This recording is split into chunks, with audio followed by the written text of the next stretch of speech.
dar por iniciado, vamos a dar por iniciado este sexto Ateneo Clínico de nuestra Sociedad Argentina de Nutrición. En este caso, el tema es abordaje médico-nutricional ante desórdenes de oxidación de ácidos grasos y está organizado por el Grupo de Trabajo Errores Congénitos del Metabolismo. Tendremos el gusto de escuchar a dos de los integrantes de ese grupo. Por un lado, el doctor Santiago Rivera, que es médico especialista en nutrición y en medicina interna. Es médico de planta de la División Nutrición del Hospital de Clínica José de San Martín, donde también integra el consultorio de errores congénitos del metabolismo. Por otra parte, es el secretario del Grupo de Trabajo Errores Congénitos del Metabolismo de nuestra Sociedad Argentina de Nutrición. También está presente la doctora Natalia Presner. Ella es licenciada en nutrición por la UBA, se doctoró en disciplinas de ciencias de la salud en la misma universidad. También integra el consultorio de errores congénitos del metabolismo del Hospital de Clínica José de San Martín y coordina el grupo de trabajo Errores Congénitos del Metabolismo de la Sociedad Argentina de Nutrición. Así que los dejo con ellos, que nos van a hablar de estos temas que, como hablábamos antes de ingresar, muchas veces, como no los vemos todos los días, nos quedamos con el título y creo que es muy importante que todos aprendamos un poco más. Bueno, muchas gracias, doctor, por la presentación. Voy a iniciar el compartir pantalla y el doctor Rivera va a comenzar con su clase primero. ¿Me confirman, por favor, si se ve? Sí, Sí, al se ve. menos yo la estoy viendo. Bueno, Bien. Bueno, buenas tardes para todos. Bueno, agradecemos a la Sociedad de Nutrición que nos dé este espacio para poder contarles estos temas de errores congénitos del metabolismo, que como saben ustedes son enfermedades raras, poco frecuentes, y en general no se venían dando en diferentes ámbitos estos temas como para poder difundir. Y ya, bueno, el año pasado pudimos hablar de glucogenosis tipo 1A y ahora vamos a hablar de otra patología que ya la van a ir viendo a lo largo del desarrollo, aunque está en el título, pero es más que el título. Bien, vamos a comenzar primero presentando un caso de una paciente que nosotros empezamos a ver recientemente, no la conocíamos, y tiene 22 años. Ella nos contaba que tenía un hábito activo, es estudiante, hacía taekwondo 2 o 3 veces por semana. Tenga presente esto de que hacía ejercicio en algún momento. A los 18 años comienza a notar una ptosis palpebral bilateral y disminuye la actividad física por presentar debilidad muscular. Entonces, en ese momento hace una primera consulta en el Hospital Naval y allí, el servicio de neurología sospecha que podría tratarse de una miopatía mitocondrial. Aprovecho acá como para hacer un comentario de esta miopatía, que después no la vamos a desarrollar, pero le cuento ahora de qué se trata. Estas miopatías mitocondriales, también llamada encefalopatía, encefalomiopatía mitocondrial, son trastornos genéticos con compromisos de genes que van a alterar la cadena respiratoria en diferentes etapas de la cadena respiratoria y que van a generar una serie de cuadros, de síntomas que pueden ser muy variables. Así, por ejemplo, hay un cuadro donde simula una ACV, una síntesis vascular, por la característica del cuadro. Hay otras situaciones en que aparecen como cuadros de epilepsias con importantes crisis convulsivas. Hay otros cuadros donde no se manifiesta tanto en lo neurológico, sino a nivel sanguíneo, con anemias importantes. Y hay un cuarto síndrome, que es el Kian-Sayre, que tiene que ver, o sea, tiene mucho de lo que esta paciente describió lo presentó a los 18 años, que es la ptosis palpebral, una parálisis de los músculos extrínsecos del ojo, puede haber algún compromiso cardíaco como tipo bloqueos, hasta llegar a necesitar un marcapasos, puede haber debilidad muscular, puede haber algún compromiso del sistema nervioso central. por eso que en ese momento, cuando fue vista de Naval, sospecharon que esto podía tratarse de una miopatía mitocondrial. Después consulta con el servicio de neurología del Hospital de Clínica por este cuadro, la ptosis palpebral, se le suma después la oftalmoplegia, una plejía de los músculos extrínsecos del ojo, los ojos, y debilidad muscular, y vuelve aquí también sospecha de miopatía mitocondrial. Se realizó una biopsia muscular que dio compatible con ese cuadro, aunque se describe que la biopsia puede orientar, pero no es definitiva, no define realmente todo este cuadro, pero puede orientar a que se trate de.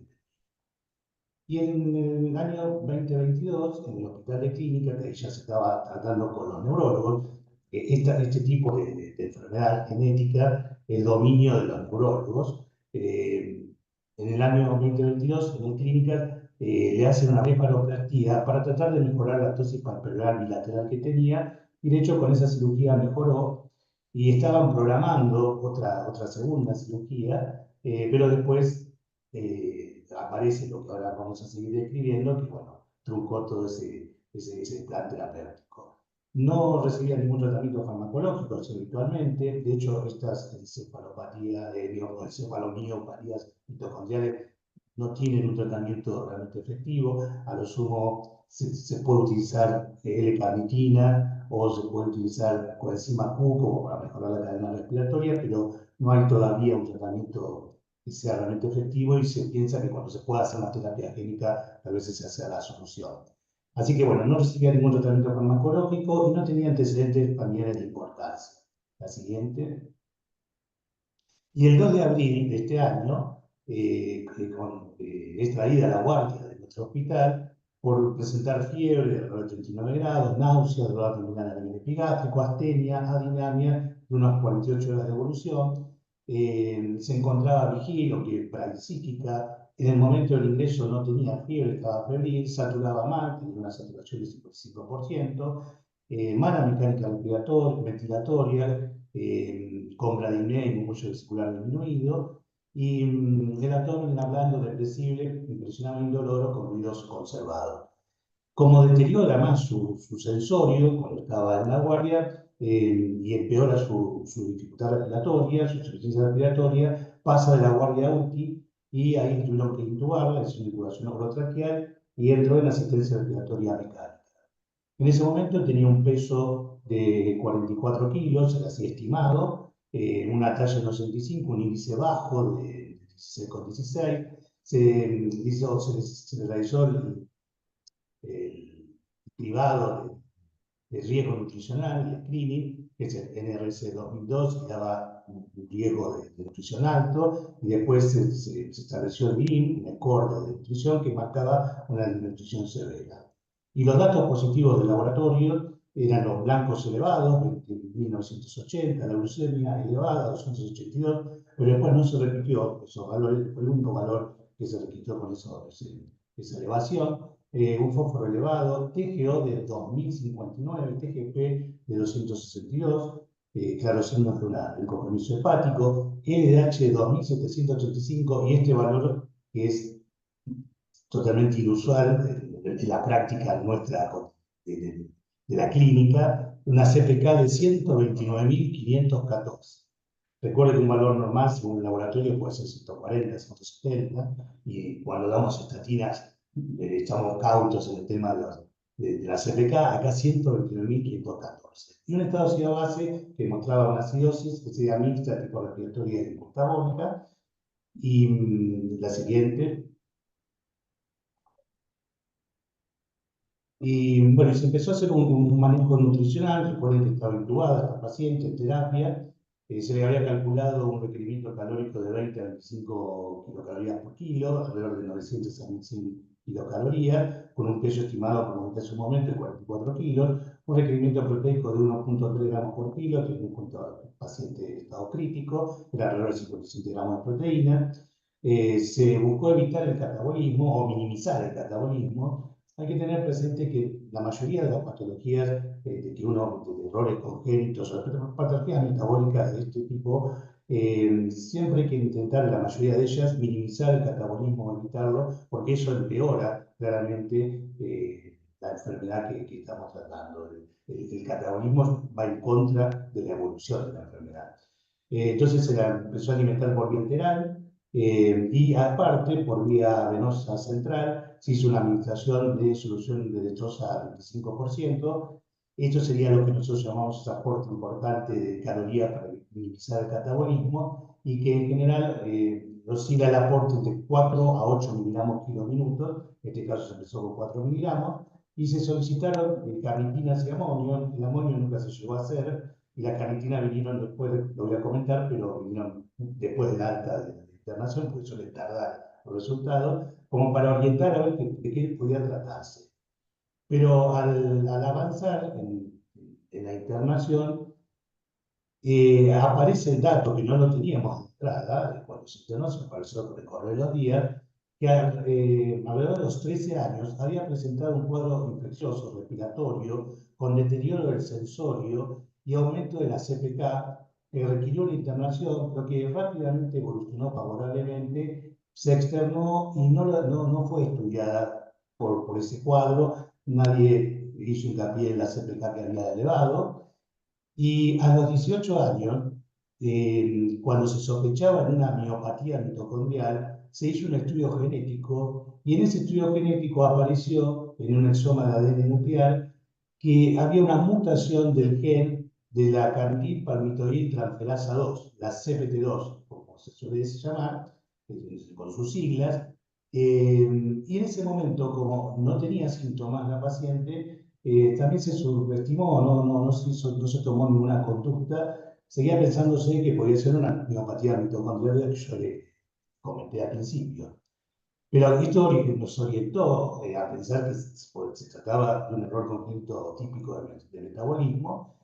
Y entonces el cuadro que tenía la paciente podría tratarse de una descompensación de este trastorno de la oxidación de ácido graso de cadena larga.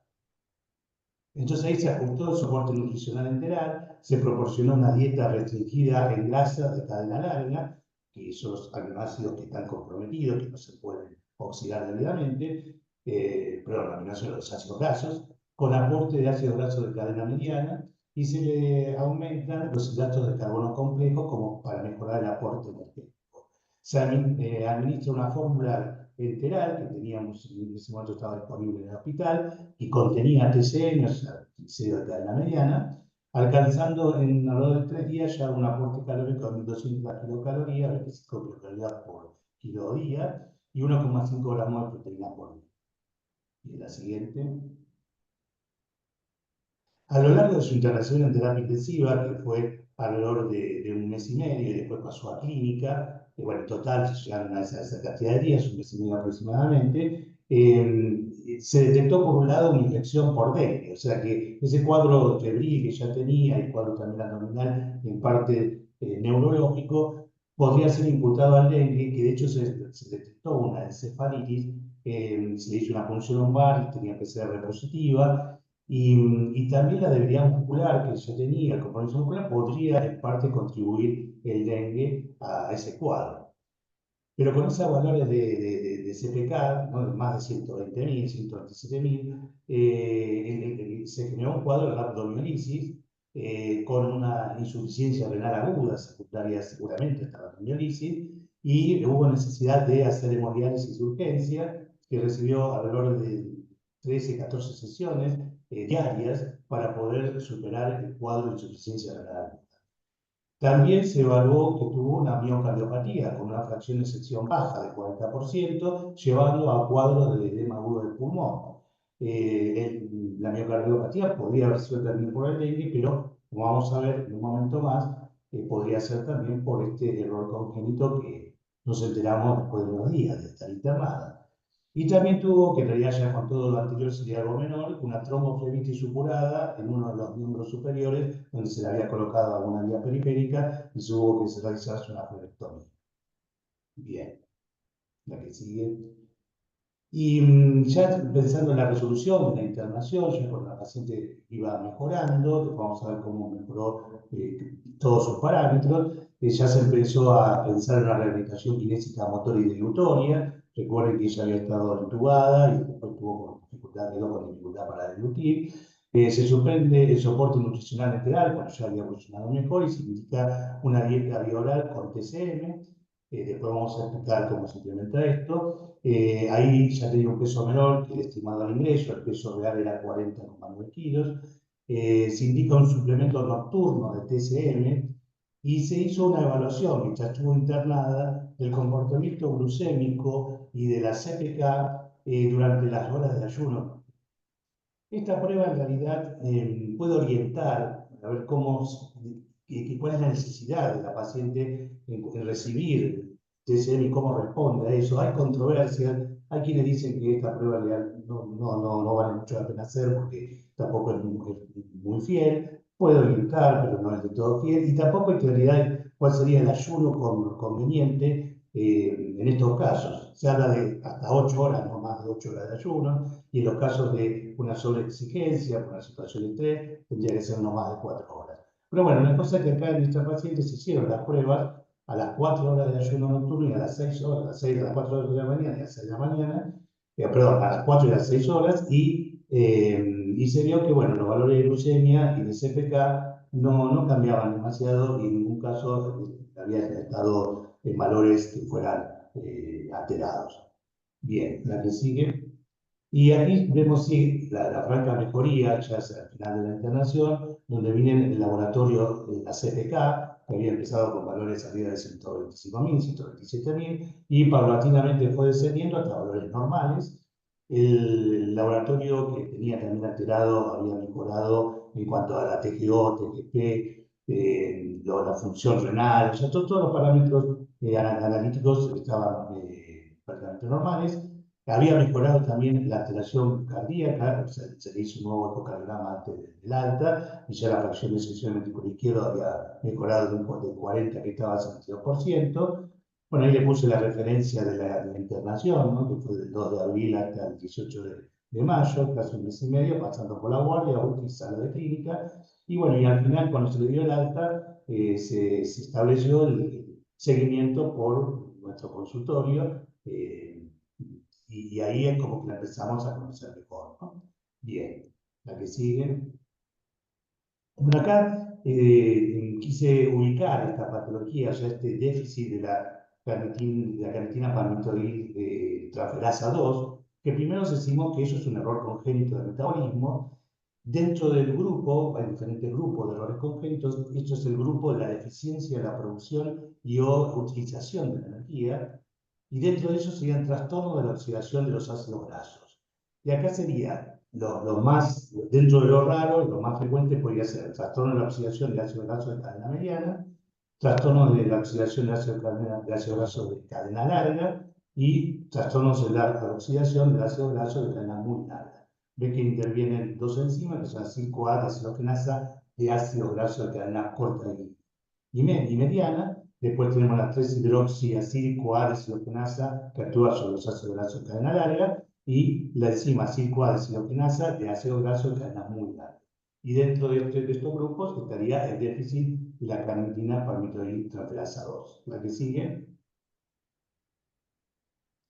Y aquí vemos que en cuanto a los trastornos de la oxidación de los ácidos grasos de cadena larga, tendríamos 6 situaciones, 6 alteraciones, de las cuales 3 de ellas se dan por alteraciones en el transporte de los ácidos grasos de cadena larga desde el citoplasma hacia el interior de la mitocondria, atravesando las dos membranas de la mitocondria. Entonces, ese transporte de los ácidos grasos, se llama el sistema de transporte de la carnitina, puede estar alterado ya sea en la carnitina palmitoil transferasa 1, que es de membrana externa de la mitocondria, de la CAT, carnitina acetilcarnitina translocasa, que está en el espacio entre las dos membranas, y después la carnitina palmitoil transferasa 2, que es de membrana interna. Y después hay otras 3 alteraciones, las cuales algunas recién nombré, la alteración de la beta-oxidación propiamente dicha, de ácido graso de cadena muy larga, de cadena larga, y una proteína que se llama proteína trifuncional, que también interviene en lo que se llama espiral de la beta-oxidación. Adelante. Bueno, aquí vemos un dibujo donde se ve reflejado primero el pasaje de los ácidos grasos hacia la mitocondria, atravesando las dos membranas, por este sistema de transporte de las carnitinas, las acetilcarnitinas. Después pasaría el ácido graso, la circo-A pasaría a hacerse la beta-oxidación, en lo que se llama espiral de la beta-oxidación. Así se formaría después el acetílico-A, a partir de esa beta-oxidación, que pasa al ciclo de Krebs, generando energía necesaria para la gluconeogénesis, para la lipogénesis, y finalmente también pasan ahí vemos la cadena respiratoria. En este caso no estaría comprometida, pero sí, como yo les dije, en las miopatías mitocondriales, alguna de esas etapas de la cadena respiratoria podría estar comprometida. Bien, la que sigue.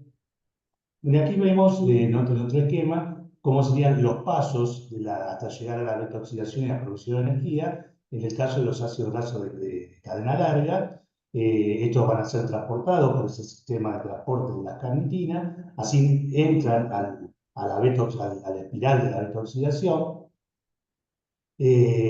A partir de la beta-oxidación se produce la degradación de los ácidos grasos de cadena larga. A partir de ahí se forma acetílico-A, que acetílico-A va a ir por un lado a nivel hepático a formar cuerpos cetónicos y también va a introducirse en el ciclo de Krebs para generar energía en forma de ATP, como dije recién, se va a ser utilizada para la gluconeogénesis y la lipogénesis. Bien. Perdón, antes de pasar, en el caso de los ácidos grasos de cadena media, también va a haber una beta-oxidación de estos ácidos grasos, pero o sea, no van a necesitar del sistema de la carnitina para poder introducirse en la mitocondria y poder llegar finalmente a formar acetil-CoA y a aportar ese acetil-CoA en el ciclo de Krebs de los ácidos tricarboxílicos. Bien, la que sigue. Y bueno, y aquí vemos cuando hay alguna alteración enzimática o de estos transportadores, eh, va a estar bloqueada la beta-oxidación, eso va a llevar a que haya menor formación de acetil-CoA, lo cual a su vez lleva a que haya menor formación de cuerpos cetónicos. Va a haber por otro lado una menor entrada de acetil-CoA al ciclo de Krebs, con menor producción de energía, menos gluconeogénesis y menor lipogénesis. Y va a haber un descenso de la calidad del ciclo de Krebs. Acá hay un término que ahora se está utilizando más, y muchos de los errores congénitos, que habla de la anaplerosis y cataplerosis. La anaplerosis sería el fortalecer el ciclo de Krebs, hacerlo más eficiente, más eficaz, a través de un mejor aporte de intermediarios de ese ciclo de Krebs. Entonces acá, en este caso, había un deterioro en ese aporte, como la acetil-CoA, de intermediarios que van a hacer posible la generación de energía a través de este ciclo. Bien, y la que sigue. Y ahora acá les mostramos cuáles son las formas de presentación de este déficit de la CPT2. Aclaro que nosotros solamente vemos adultos de 18 años para arriba. Nos llegan pacientes del Hospital Garrahan que han sido atendidos desde muy chiquito, desde un niño, y cuando ya cumple 18 años vienen a nosotros. En este caso, esta paciente no era de Garrahan, la conocimos ahora en esta situación de descompensación. Entonces hay una forma neonatal que es muy severa, que evoluciona muy mal estos chiquitos, muchos mueren rápidamente, con cuadros principalmente de miocardiopatía, y también hacen hipoglucemias severas, hipocetóxicas, o sea, no hay gluconeogénesis, no se forman cuerpos cetónicos, llegan a la insuficiencia hepática y terminan con muy mala evolución.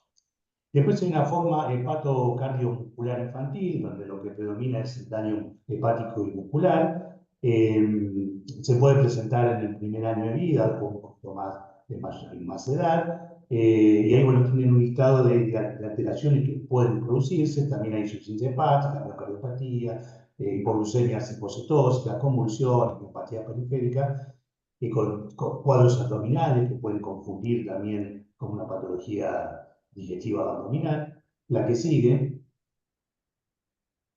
Y una tercera forma de manifestación que se llama la forma miopática, que tiene un inicio variable que puede darse desde la primera década de la vida hasta la vejez. O sea, de lo raro que es, lo que se ve como más frecuente entre primera década a sexta década de la vida, caracterizada por ataques recurrentes de mialgias, acompañados de mioglobinuria, que son precipitados estos ataques muchas veces por el ejercicio extenuante o prolongado, especialmente si se hacen ayunas, o se da también exposición al frío o al estrés. Estos serían factores desencadenantes, que ahora vamos a ver con más detalles otros factores que también pueden aparecer. Los ataques suelen tener o pueden tener debilidad muscular y normalmente no habría signos de miopatía entre los ataques. O sea, esto evoluciona por crisis y después estarían como asintomáticos y pueden permanecer a lo mejor sin ninguna manifestación durante muchos años de su vida hasta que aparece una primera crisis y después puede producirse nuevamente o no, de acuerdo a la situación en la que pueda vivir el paciente y los factores desencadenantes. O sea que esta paciente de 22 años, en un primer momento pensaban, decían que no había tenido ningún cuadro previo, pero a los 13 ya algo se vislumbraba, nos enteramos después, que podía haber tenido su primera manifestación. Pero igual ya se considera de este tipo de miopatía. Y acá vemos cómo resumimos que si tenemos recién nacido, infancia y adolescencia, edad adulta, que serían los tres momentos en que podía manifestarse esta enfermedad, en el recién nacido principalmente hipoglucemias, hipocetosis, que es disfunción hepática, y daño del músculo cardíaco, miocardiopatía. En la infancia y adolescencia hay una combinación de esto, y en la edad adulta principalmente hay dolor, debilidad, dolor muscular y, importante, el rhabdomiólisis por el compromiso renal posterior. Y aquí vemos que, bueno, que la causa de este déficit de la acción de la carnitina palmitoyltransferasa 2 es por mutaciones genéticas de la CPT2, los genes que codifican a la CPT2. La incidencia estimada, aproximada, es realmente baja, es un caso cada 750.000 a un caso cada 2 millones de individuos, de habitantes, o sea que esto también varía las estadísticas de acuerdo a qué región geográfica del mundo se toma y también de cómo se interpreta o cómo se diagnostica estos cuadros. Y bien, seguimos. Y aquí vimos que los síntomas son variados y multisistémicos, los síntomas, los signos que pueden aparecer y que pueden evolucionar, como dije, en forma de crisis que pueden aparecer repentinamente y que pueden ser en más de una ocasión realmente severas y pueden llevar a la muerte. Y aquí vemos que puede haber síntomas neurológicos, síntomas hepáticos, síntomas de miopatía esquelética. Esta paciente recuerda que tuvo manifestación hepática con una elevación muy importante de la TGO y TGP, que hizo una lesión muscular importante con esa valor tan notable de CPK. Después puede haber también compromisos oculares, con compromisos de la retina, puede haber síntomas cardíacos. Recuerden que esta paciente hizo un edema agudo del pulmón, con una miocardiopatía con baja fracción de sección del ventrículo izquierdo. Puede haber también cuadros de derrame pericárdico, de insuficiencia cardíaca, como en este caso, arritmia. Puede haber muerte súbita, o sea, puede ser una causa de este trastorno de una muerte súbita. Y también puede haber síntomas gastrointestinales, como náusea, malestar gastrointestinal, falta de apetito, que algún síntoma esta paciente también había tenido, que podría ser confundido con síntomas que también da el dengue, ¿no? Bien, la que sigue. Y aquí vemos cuáles son los factores desencadenantes que pueden llevar a las crisis, a estas crisis metabólicas, y que son episodios muy agudos, que como le dije hace un momento, después hay periodos intercrisis donde todo se aquieta y aparentemente vuelve a la normalidad, pero no es así, el cuadro sigue, está presente. Y lo desencadenante sería, bueno, extremos temperatura muy fría, deshidratación, ayuno, por eso se hace hincapié en evitar el ayuno en estos pacientes, trastornos hormonales, trastornos vinculados con la menstruación, un clima, para el otro lado, muy caluroso, puede ser frío o muy caluroso, enfermedades, especialmente infecciones. Esta paciente tuvo un dengue que pudo ser sin detonante, también que se manifieste de tal manera la evolución de esta enfermedad. Falta de sueño, estrés fisiológico, de ejercicio prolongado, el estrés psicológico, los anestésicos. Bien, la que sigue. Y aquí están los puntos más importantes a tener presente a la hora de tener que tratar este déficit de la CPT2. Hay que evitar los factores desencadenantes, estos factores ya conocidos, si se puede tratar de evitarlos. En cuadros de descompensación es fundamental las infusiones de glucosa parenteral para minimizar el catabolismo, como dije al comienzo. Hay que reducir la cantidad de grasas de cadena larga en la dieta, cubriendo al mismo tiempo la necesidad de ácidos grasos esenciales, y el porcentaje de ácido graso de cadena larga dependerá de la severidad de la enfermedad. Hay que completar los requerimientos de grasas con TCM, o sea, triglicéridos de cadena media. Hay que aportar una gran fracción de calorías en forma de carbohidratos para reducir la utilización de la grasa corporal y prevenir la hipoglucemia. Comidas frecuentes y evitar el ayuno prolongado. Y como decíamos, tratar de que no sean más de 8 horas, menos mejor. Aportar aproximadamente 1/3 de las calorías en forma de triglicéridos de cadena mediana, y como vimos, el metabolismo de estos triglicéridos de cadena mediana, que son ácidos grasos de 8 y 10 carbonos, dependiendo, esos son aceites que se consiguen de la industria alimenticia y farmacéutica, y estos ácidos grasos, como en un momento dije, son independientes de la actividad de los transportadores y de las enzimas que intervienen en la beta-oxidación en el caso de los ácidos grasos de cadena larga. Entonces, los TCM son independientes de estas acciones químicas. Hay que aportar carnitina para convertir los A5A de cadena larga, que son potencialmente tóxicos, en acilcarnitina. Este tema es un tanto controvertido. O sea, hay bibliografía que dice que este aporte habría que hacerlo siempre y cuando las carnitinas estén por debajo de 10 micromoles por litro. En el caso de valores intermedios, se discute si realmente sirve o no, o hasta podría ser perjudicial. Hay quienes dicen que sí, hay dicen que no, y si estuvieran normales, ya ahí no hay que hacer ningún aporte. En el caso de esta paciente, después lo vamos a ver, pero se mantuvo en valores intermedios entre este valor muy bajo de menos de 10 y los valores considerados normales. Estaba en ese valor intermedio, y después vamos a ver qué se pasa. Bueno, adelante. Y ahora le doy paso a Natalia. Bueno, yo les voy a compartir un poco en qué consiste las modificaciones del plan de alimentación que se hace con esta patología. En realidad, la cantidad total de grasa de la dieta no se restringe, lo que se cuida es la fuente de las grasas, limitando la ingesta de ácidos grasos de cadena larga. Esa recomendación de ácidos grasos de cadena larga va a depender de la severidad de la enfermedad. Por supuesto que cuanto más severa sea la enfermedad, menor es la cantidad de ácidos grasos de cadena larga que el paciente va a tolerar y mayor la cantidad de triglicéridos de cadena media a los cuales hay que recurrir. No hay una forma concreta, digamos, y objetiva de medir la severidad, pero se podría decir que la edad del debut es uno de los parámetros a considerar. Cuanto más joven, más pequeña es una persona, más severo es el cuadro, y también la forma del debut. Cuanto más grave y más florido en síntomas es ese debut, por supuesto que se trata de un cuadro más severo.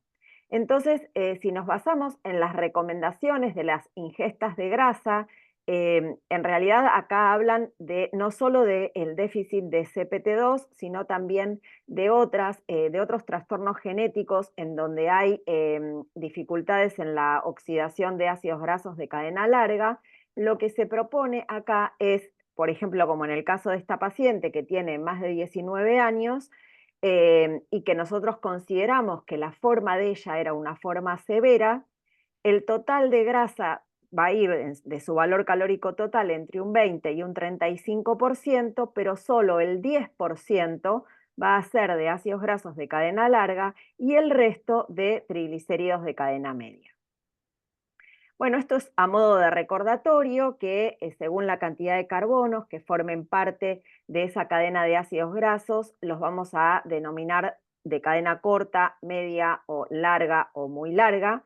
Y si vemos, en realidad sabemos que más allá del largo de la cadena, según la presencia o no de dobles ligaduras, los hay saturados o monoinsaturados o poliinsaturados, pero si nos concentramos en los saturados para ver, bueno, en qué alimentos se encuentran los ácidos grasos saturados, en este caso de cadena larga o muy larga, o sea, aquellos a partir de 14 átomos de carbono, bueno, vemos que está en la grasa láctea, en el aceite de coco, en el aceite de palma, en la mayoría de grasas y aceites comestibles y en el aceite de maní. Y entre los insaturados vemos que los monoinsaturados, los que se consideran de cadena larga y muy larga, están todos los aceites de origen marino y de algunas semillas como las de mostaza, de colza, etc. Dentro de los insaturados, de los poliinsaturados omega 6, fundamentalmente los ácidos grasos de cadena larga están como componentes de los tejidos animales, están en el huevo, bueno, están en el pescado, ¿no? Dentro de los animales, y los poliinsaturados omega 3 también están fundamentalmente como componente de tejidos animales y sobre todo en los pescados grasos. Voy a decirles unas palabritas sobre los triglicéridos de cadena media que terminan constituyendo la grasa principal en este caso, en la alimentación de estos pacientes, ¿no? Los triglicéridos de cadena media que se comercializan son una mezcla de 8 carbonos, 10 carbonos, 12 carbonos que vienen en proporciones variables en cada lote, ¿no? Vemos que por el número de carbonos que tienen es un ácido graso de cadena media y número par de carbonos, lo cual no es un dato menor porque luego les voy a comentar de otra opción con un ácido graso de cadena impar y, bueno, cuáles serían los beneficios que aporta. Como dijo Santiago, difunden sin utilizar transportadores, ingresan a la mitocondria y sabemos que se pueden conseguir tanto líquidos como en polvo, y con ciertas particularidades en cuanto al consumo, de no vehiculizarlo con recipientes con algunos tipos de plástico porque pueden sufrir modificación, y tampoco es conveniente someterlos a temperaturas de cocción y de calentamiento, ¿no es cierto? Entonces siempre la sugerencia es mezclarlo con alimentos o bebidas, por supuesto, bajos en grasas, dividir la dosis calculada en distintas porciones iguales en todas las comidas. Esto no solo para favorecer la tolerancia, sino para tener una fuente de grasa y una fuente de energía en forma permanente a lo largo de todas las comidas del día. Sabemos que los triglicéridos de cadena media tienen un efecto adverso principal, que es a nivel gastrointestinal. Entonces, bueno, hay que ir incorporándolos de la forma más gradual posible, y si ante un incremento de dosis se produce intolerancia, se debe reducir la dosis y después ir intentando aumentar lentamente hasta llegar a la dosis final recomendada. Bueno, lo que sí se sabe que hay como un límite de tolerancia que es de 100 mililitros por día. Bueno, al alta, esta paciente fue, digamos, cuando se decidió que se le iba a dar el alta, las nutris del servicio de alimentación del hospital le dieron un plan de alimentación bajo en ácidos grasos de cadena larga. Quiero hacer un comentario acá porque yo la semana pasada estuve en un meeting con nutricionistas de distintos lugares del país que compartíamos cada una de nosotras casos con esta patología, y hubo una colega de Mendoza que implementó en su paciente algo que me parece como muy útil, que es enseñarle al paciente a contar ácidos grasos de cadena larga. O sea, como para no superar, le digo como un esquemita, un papel, digamos, educativo de cuántas grasas de cadena larga había según la porción de los alimentos para que el paciente no superara esa ingesta en el día. Bueno, Acá en realidad solo se le dio un consejo general de una dieta baja en ácidos grasos de cadena larga, se le sugirió que hiciera 4 comidas y una colación, y en cuanto al aporte de triglicéridos de cadena media, se recurrió a 3 fuentes. Por un lado, se le dio el aceite de TCM líquido, las muestras que conseguimos darle, que no eran muchas, y considerando, digamos, todo lo que ella iba a tener que comer por día, no le iba a alcanzar por mucho tiempo. Entonces, bueno, se le dio las muestras que teníamos hasta tanto pudiera iniciar los trámites en la obra social para la cobertura.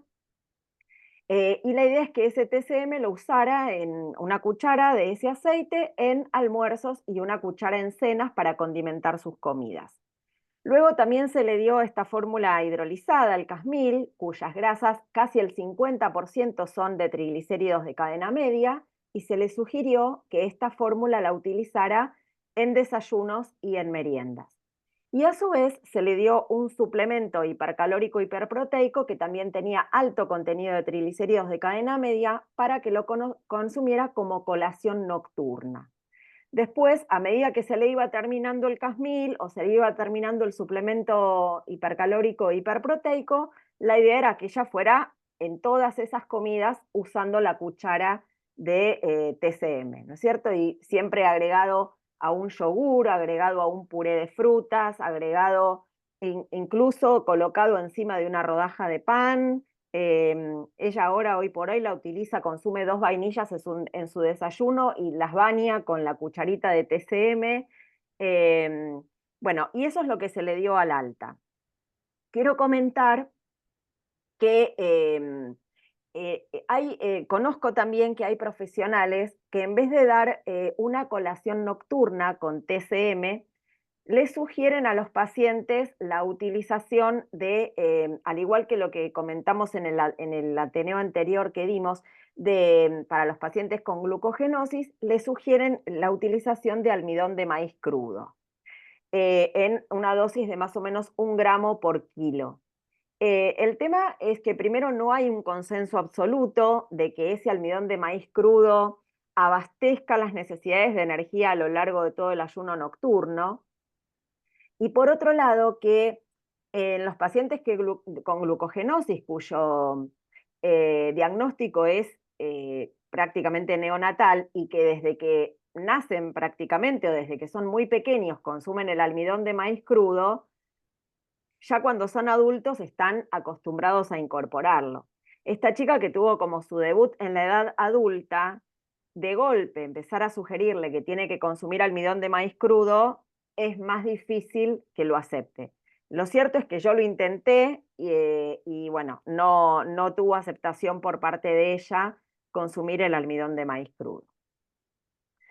Bueno, luego de ese plan de alta, cuando nosotros la recibimos en el consultorio, establecimos la prescripción nutricional con 2.100 kilocalorías, una distribución de 55% de hidratos, 15% de proteínas y 30% de grasas, pero por supuesto acá teníamos que establecer del valor calórico total y de ese 30% de grasas que nosotros teníamos, cuánto le correspondía para ácidos grasos de cadena larga, que por su severidad las guías dicen que tiene que ser un 10%, lo cual equivalía a 23 gramos de grasas de cadena larga por día, y el 20% restante de TCM con 46 gramos aproximadamente de TCM diarios, que ella al utilizar unas cucharas de más o menos 10 gramos y dividirlo en las 5 tomas, está consumiendo 50 gramos de TCM en el día.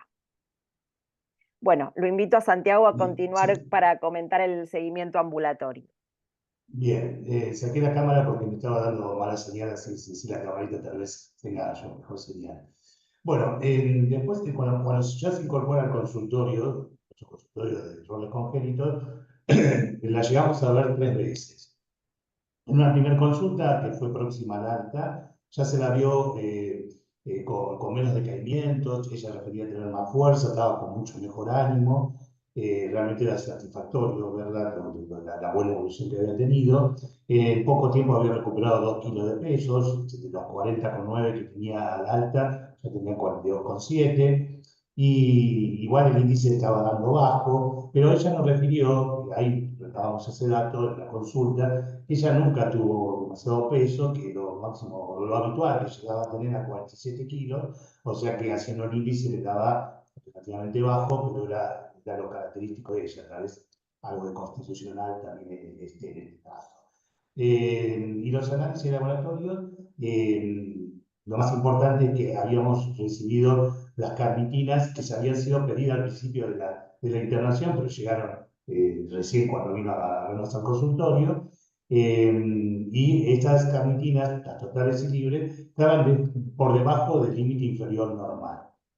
Así que en ese momento no tomamos conducta, por lo que le dije hace un momento, de que hay ciertas controversias que hacer con carnitina, y dijimos, bueno, eso igual era apenas estaba con el cuadro florido, y vamos a esperar una nueva medición y a ver si tomábamos alguna conducta. Y dijimos que continuaran con TCM 10 mililitros en las 4 comidas del día y aparte en la colación. La que sigue. Bueno, me está faltando, me parece que faltaría. Natalia, ¿no estaría faltando algo? No sé. No, después viene la segunda Sí. consulta, Doc. Bueno, de hecho creo que lo Sí, comentabas vos, o no, como quieras.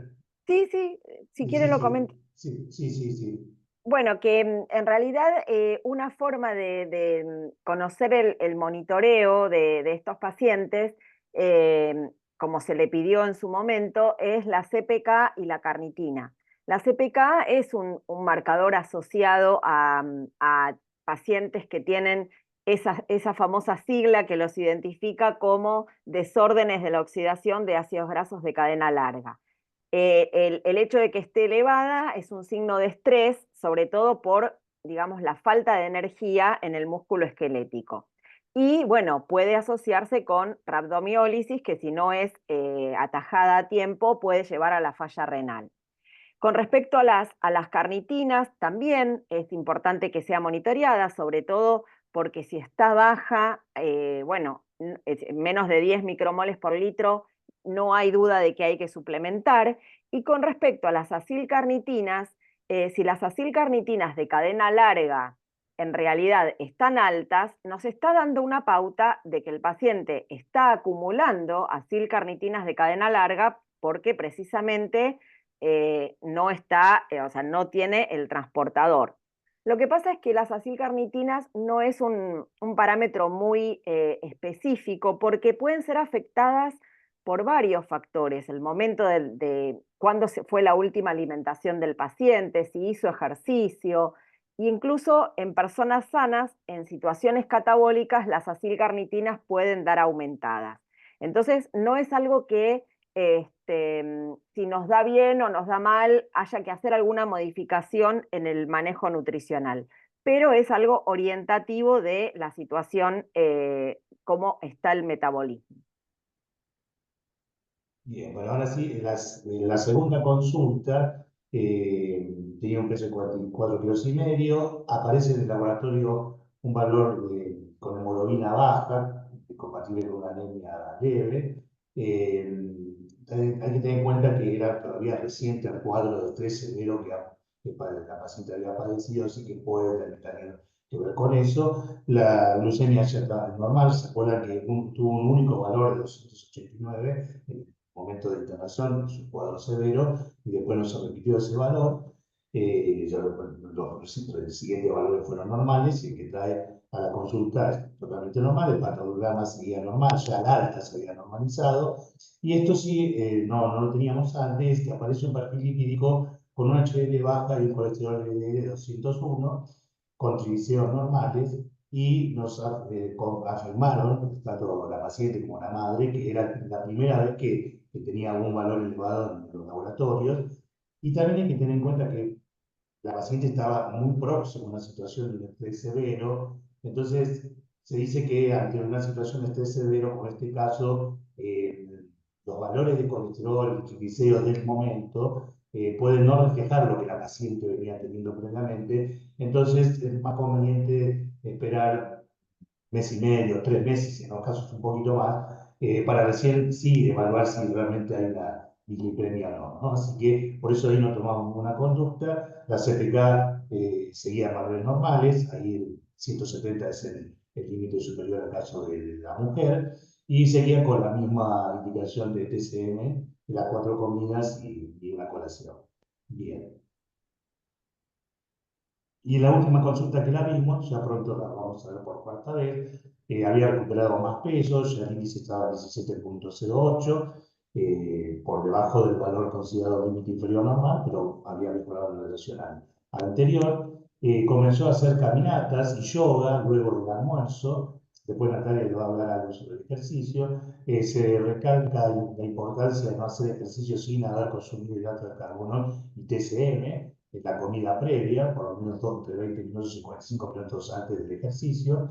Eh, y en cuanto al análisis laboratorio, bueno, ya los parámetros patológicos estaban normalizados, una buena hemoglobina, estaba con una función renal normal, la TGO-TGP normal, formata sacarina lo mismo, las proteínas totales, y el valor del colesterol había comenzado a descender de 201 a 177, el colesterol HDL seguía bajo, igual todavía no había pasado demasiado tiempo desde el alta, la CPK normal, el resto del laboratorio dentro de parámetros normales, la función tiroidea también dentro de parámetros normales, y los valores de carnitinas, recibimos un nuevo valor ya fuera de la internación, pedido de forma ambulatoria, y los valores serían por debajo del valor mínimo normal, oscilaban las libres alrededor de 19 micromoles por litro y las totales alrededor de 23, era la mitad del valor mínimo normal, pero estaba por encima de los 10 micromoles por litro que hablan de cuando es menos de 10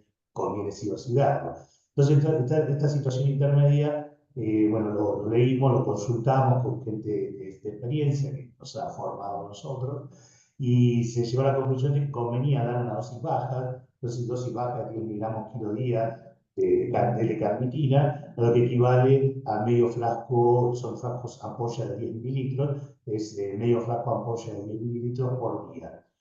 Les aclaro que la mayoría de nuestros pacientes con otras patologías que requieren también de L-carnitina suelen consumir de 3 a 4 frascos por día. Esto es una dosis realmente baja y la idea es para, como algo ya comentamos, si llegar a ver alguna ácido graso libre que si se acumula en el tiempo de la larga puede ser tóxico, al incorporar L-carnitina esa toxicidad podría bajar. Pero por otro lado, si la carnitina está dentro de los valores normales y uno le da además carnitina, también la sin-carnitina que pueda acumularse con ácido graso en la larga también podría tener un efecto tóxico. Entonces hay que estar en un equilibrio ahí para evitar ser nocivo sobre la paciente. Y bueno, y en cuanto al aporte de TCM, sigue haciendo lo mismo. Bien, sí, ahora vos. Sí. Bueno, Sí. ustedes saben que a raíz de la restricción de ácidos grasos de cadena larga necesaria que hay que hacer, hay riesgo, por supuesto, de deficiencias de ácidos grasos esenciales y de vitaminas liposolubles. Bueno, todos sabemos que los ácidos grasos esenciales nuestro organismo no los puede sintetizar, que dentro de ellos están el omega 3 y el omega 6, fundamentalmente en aceites vegetales y en pescados grasos. Bueno, que a partir del ácido linolénico nuestro organismo sintetiza eicosa pentanoico y docosa hexaenoico y que a partir del gamma linolénico, del linoleico, nuestro organismo sintetiza gamma linolénico y araquidónico, pero que también estos a su vez los podemos obtener de alimentos de origen vegetal y de la carne. Las recomendaciones de ácidos grasos esenciales, según la OMS o la Autoridad Europea, son de 2 gramos por día de linolénico y 250 miligramos por día de EPA y 500 de DHA, y en el caso del omega 6, 10 gramos por día. Estados Unidos hace una recomendación más desglosada para hombres o para mujeres de 1,6 de omega 3 para hombres, 1,1 de omega 3 para mujeres y de 17 y 12 de omega 6 respectivamente.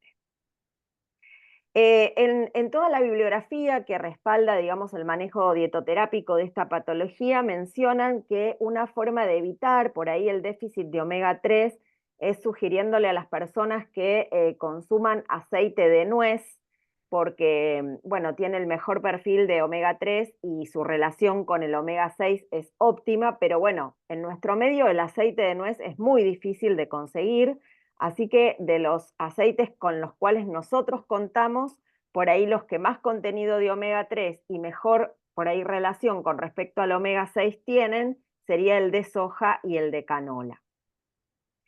Estos riesgos de deficiencias en la bibliografía también sugieren teóricamente que habría que monitorear una vez por año los ácidos grasos esenciales y las vitaminas liposolubles, pero todos sabemos que en la práctica no existe, digamos, la posibilidad de medir ácidos grasos esenciales, a menos que sea en un ensayo así experimental, pero no es de rutina en el laboratorio hacerlo, y de vitaminas liposolubles solamente tal vez tenemos más a mano la medición de la vitamina D. Así que en la práctica no se hace y lo que se sugiere es prestar atención a potenciales signos de deficiencia de ácidos grasos esenciales o de vitaminas liposolubles y en ese caso establecer la suplementación que se necesite. Quiero retomar lo que comentó Santiago con respecto a la actividad física de la paciente, porque ella, después de la internación, por supuesto que además de que se estaba recuperando, dejó de hacer taekwondo y es más, nosotros le enfatizamos que todavía no podía hacer actividad física y a partir de la tercera consulta nos comentó esto de que iba a empezar a hacer caminatas, pero estamos hablando de caminatas de 5 cuadras, o sea, no mucho más que eso. Y bueno, la idea de que obviamente tiene que tener una buena fuente energética antes de hacer ese ejercicio. Entonces, las recomendaciones respecto al ejercicio es que como es uno de los factores desencadenantes, hay que abordar con cautela la indicación de ejercicio, tiene que ser absolutamente individualizada y teniendo en cuenta los signos y síntomas musculares que refieran los pacientes, y para evitar los episodios de rhabdomiólisis, asegurar fuentes adicionales de energía, que esto sería una buena cantidad de hidratos de carbono complejos y además una suplementación de triglicéridos de cadena media en 0,3 gramos por kilo en la comida previa al ejercicio entre 20 y 45 minutos antes. Por supuesto, una ingesta adecuada de líquidos, porque la deshidratación es otro de los desencadenantes, tener a mano una fuente de hidratos de carbono simples para también asegurarse un abastecimiento de energía rápida permanente y hacer reposo, digamos, descanso entre los ejercicios según sea necesario. Dos palabritas de esta opción terapéutica, que es una molécula que se llama trieptanoína, que en realidad es un aceite, pero no es de uso, digamos, alimentario, sino es de comercialización, es un fármaco, así que tiene que ser una indicación médica, pero es también un ácido graso de cadena media, pero en este caso es impar, o sea, está compuesto por 3 cadenas de ácidos grasos de 7 carbonos cada una. Al ser cadena media tampoco necesita carnitina para ingresar a la mitocondria y lo que produce esta molécula es, al degradarse, digamos, 2 moléculas de acetilcoenzima A y una molécula de propionil-CoA por cada ácido graso de 7 carbonos. El acetil-CoA ingresa al sitio de Krebs, ¿sí? Y el propionil-CoA se va a metabolizar primero a metilmalonil-CoA y luego a succinil-CoA, que es uno de los intermediarios del ciclo de Krebs. Entonces, esto que comentaba Santiago, de que en general suele haber un ciclo de Krebs enlentecido, con déficit de estos intermediarios, en donde no llega a haber suficiente oxaloacetato, con lo cual se está dificultada la gluconeogénesis, el hecho de tener digamos, dos moléculas, el acetil-CoA y el succinil-CoA, que se ingresan al ciclo de Krebs en 2 puntos diferentes, asegura que haya suficiente cantidad de intermediarios a lo largo de todo el ciclo, contribuye entonces con esta función de anaplerosis que Santiago mencionaba y asegura que haya oxaloacetato suficiente. La incorporación, obviamente, tener en cuenta que aporta 8,3 kilocalorías por mililitro y que en este caso la dosis recomendada es un poquito mayor que la del TCM. Se puede llegar hasta un 35% del valor calórico total, pero nunca debe darse junto porque si no compite con el TCM, ¿no es cierto? Entonces, la sugerencia es igual, o sea, es como un reemplazo. En lugar del TCM se utiliza este producto, se divide también en varias tomas en el día, se utiliza colocándolo en alimentos o bebidas para mejorar la tolerancia y si, digamos, si el paciente va a empezar desde cero con este producto, se empieza con un 10% nada más de las calorías del valor calórico total y se va progresando cada 2 o 3 días o semanalmente un 5% hasta llegar a la dosis objetivo del 35. Si el paciente viene consumiendo TCM y lo queremos reemplazar por este producto, en realidad se suspende el TCM y se incorpora este producto en la misma dosis de TCM que venía utilizando y luego se progresa hasta tratar de llegar al 35%. Bueno, los últimos 2 comentarios serían con respecto a la carta de emergencia. En realidad, esta paciente llevaba una vida dentro de todo normal hasta que tuvo este episodio y fue muy difícil hacerle entender a ella y a su familia que a partir de ahora ella está en riesgo permanente de una descompensación metabólica, que tiene que cuidar y evitar aquellos desencadenantes de crisis metabólica que pueda evitar y que va a tener que hacer este tipo de alimentación durante toda su vida. Y al darle síntomas de alarma, que tiene que prestar atención, que cuando se empiezan a desencadenar, tiene que concurrir a una guardia. Y a esa guardia tiene que concurrir con una carta de emergencia en donde explique el motivo de la descompensación, cuáles son los síntomas o signos que hay que observar en la paciente, por supuesto, cuáles son las pruebas de laboratorio a realizar en estos casos, el tratamiento de urgencia y dejar los datos de los profesionales tratantes para que el personal de la guardia se pueda manejar con una buena comunicación. Por último, las conclusiones respecto a este caso es que si bien son patologías de baja prevalencia, existen y es importante conocer el manejo agudo y crónico porque a cualquiera nos puede llegar una paciente así y la verdad que el tratamiento va a depender la vida de estos pacientes. Siempre están en riesgo de descompensación metabólica, aunque no tengan clínica, aunque no muestren clínica, están en un riesgo inminente de descompensación. El tratamiento dietoterápico es fundamental, vigilando, por supuesto, los potenciales deficiencias y considerar la suplementación en el caso de que sea necesario. Y es importante también advertir a pacientes y familiares de evitar estas situaciones desencadenantes de riesgo que los llevan al límite de la descompensación en cualquier momento. Bueno, muchas gracias. Bueno, muchas gracias a ambos.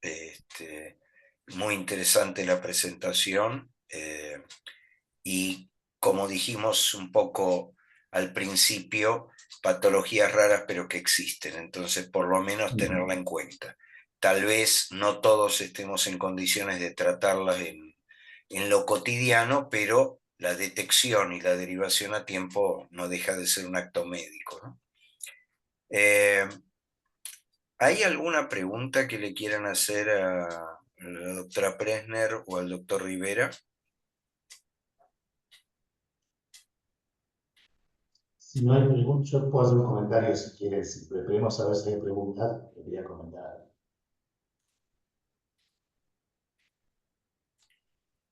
Bueno, aquí hay unos comentarios halagüeños a la presentación.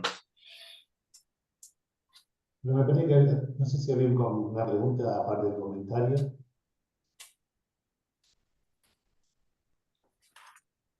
Mientras aparece, si hay alguna pregunta, yo quería comentar que en nuestra práctica diaria nos resulta fácil llevar adelante el tratamiento y el control de todos estos pacientes, porque hay muchos obstáculos económicos, hay obstáculos de entender, de los que no están en el tema, entender y aceptar la indicación, ¿eh? ¿No? Con Natalia tenemos, más allá de este caso particular, otros casos donde van con la carta de emergencia y no pueden entender que requieran tanta glucosa cuando nosotros decimos que son 4 a 8 miligramos por kilo minuto. Eso equivale a lo mejor tener que poner dos vías, una en cada miembro, y a 5, otra vez 5 o 6 Baxter a pasar el día en cada lado. Y dice, no, no puede ser. Y eso es fundamental. Y pese a que uno se lo dice, y muchas veces, la mayoría de veces se lo decimos personalmente, no, les parece que no, que es una locura y no lo hacen. Entonces, eso es una lucha importante que uno tiene en la práctica diaria a la hora de sacar de lo agudo a estos casos, ¿no? Y después, bueno, lo económico y la sensibilidad, por un lado, a los estudios, porque la silcarnitina se piden en diferentes patologías, no en cualquier lugar lo hacen, no en cualquier lugar hacen el amonio, no en cualquier lugar hacen los aminoácidos plasmáticos, y a donde lo hacen resultan onerosos, y a su vez todas las fórmulas alimenticias y algunos de los fármacos que hay para el tratamiento también son de difícil acceso económico, ¿no? Entonces, es una lucha importante, pero uno lucha y recibe satisfacciones con estos pacientes, porque cuando se hacen las cosas bien, andan muy bien, la mayoría de ellos. Bueno, muchas gracias, muy interesante y como dijeron ustedes y acá acota algunos de los profesionales que estuvieron atentos, no se diagnostica lo que no se piensa y entonces por lo menos pensarlo. El diagnóstico más fino por ahí no lo termine uno en la práctica cotidiana, pero saber que estos casos existen. Esta joven mujer es de la vida real. Exacto, sí. No, y además en este caso no esperar a que tenga una clínica tan florida para actuar, ¿no es cierto? No. Porque ya cuando tiene la clínica florida está internada en UTI, así que, bueno, actuar antes. Bueno, muchísimas Muchas gracias. gracias. Y para aquellos que quieran rever esto, dado que se transmitió por YouTube, en un par de días lo van a poder ver en el canal de YouTube de la Sociedad Argentina de Nutrición. Muchas gracias a Bueno, todos. muchas gracias. Bueno, muy bien. Buenas noches, que la pasen Hasta bien. luego, buenas noches. Gracias.